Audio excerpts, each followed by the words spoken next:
Yo, yo, yo. So we want to start off with number 9, right? Freddy's Dead. It's borderline awful, right? Broke canon. The makeup was horrible. We have full MTV Freddy on display on this one, right? And the overall story was meh. The acting was bland. I mean, this movie is famous for the line, "You forgot the power glove." Come on, man. Yeah, it's trash. On to the next one. Yo, yo, yo. So, The Dream Child, right? Coming in at number 8. Not really scary, but it did have some darker elements. Overall, did lack a good story, though. Some of the dream sequences were a little bit over the top. Um, Couple of pros. It was a little bit darker than some of the other ones we've seen right before it. It had a little bit of gothic in it with a colorful backdrop in some of the scenes. And that's because of the director they chose. The director was famous for making music videos, so yeah. And two words for you: Baby Freddy. Yeah, took a L on that one. Next. Oh, let me find out y'all got these in y'all top five. Oh, yo, man. The remake from 2010, Jackie Earl Haley, Burnt Gerbil Face Freddy.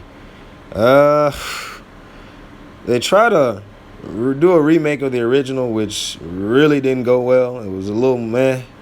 Don't get me wrong, Jackie Earl Haley, that boy is a beast. I don't really take anything away from him and his artistry, but the story that was written around him and how they kind of had him playing Freddy, and it was an amazing attempt, but it just didn't fit that traditional Robert Englund. You know what I'm saying? It just wasn't it. You feel me?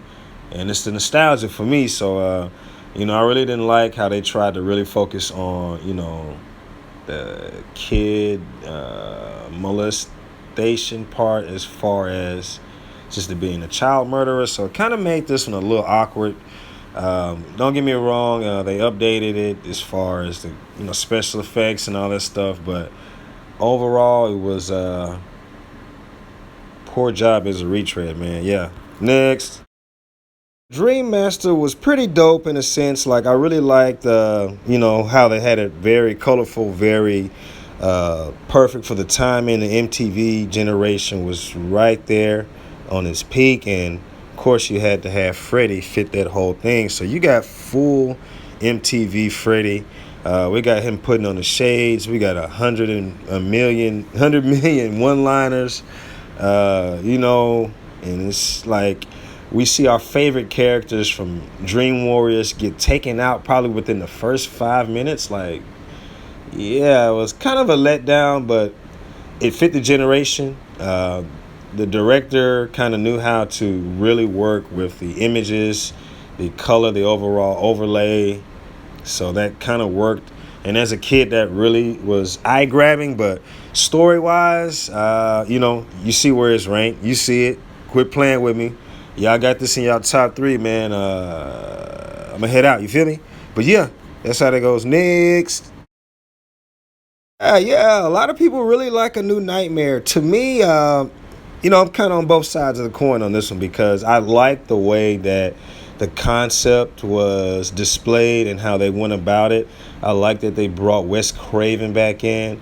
I do like the fact that it still has the original Robert Englund, but the attempt to try to flip the script and be more of a meta kind of focused movie, it kind of took away from what I wanted to be a little bit more darker than it really was. It wasn't very many kills in this one. I mean, they tried to retread the, ceiling kill scene, which was borderline for me. But this was a lot better than the Dream Child, Freddy's Dead, and, that whole string of garbage ones that we started out with. So, yeah, that's how this one got ranked where it's ranked. So, next.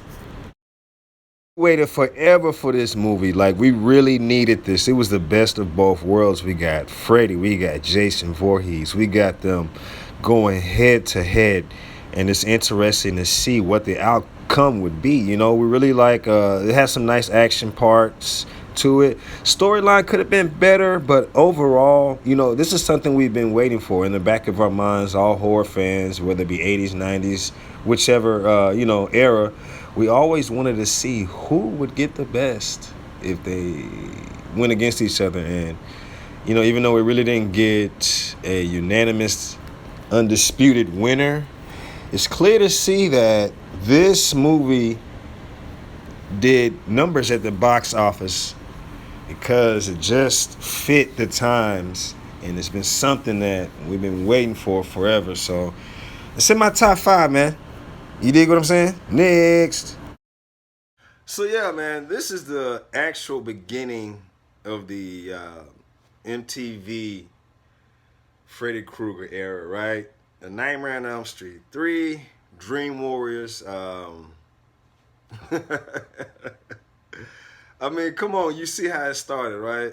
Your wish is my command, that whole Butler kind of thing. Come on, man. Part 1 Freddy, Part 2 Freddy wasn't on none of this kind of energy. We wasn't teasing folks, man. We was just cutting flesh, and it was just like grappling and scuffling. You feel me? It wasn't no one-liners. It wasn't even no like hint of comedy at all. You feel me? It wasn't no shades getting put on. You know what I'm saying? It was like traditional dark kills, like nothing off the top, over the top, or nothing like that. So I don't know, man. Y'all let me know how y'all really feel. Everybody just likes Part 3 because of how it is, but y'all quit capping, man. Y'all know this is the beginning of the MTV Freddy Krueger that y'all love from parts 4 and part 5. So man, y'all let me know how y'all feel about it, man. Y'all comment below. Let me know.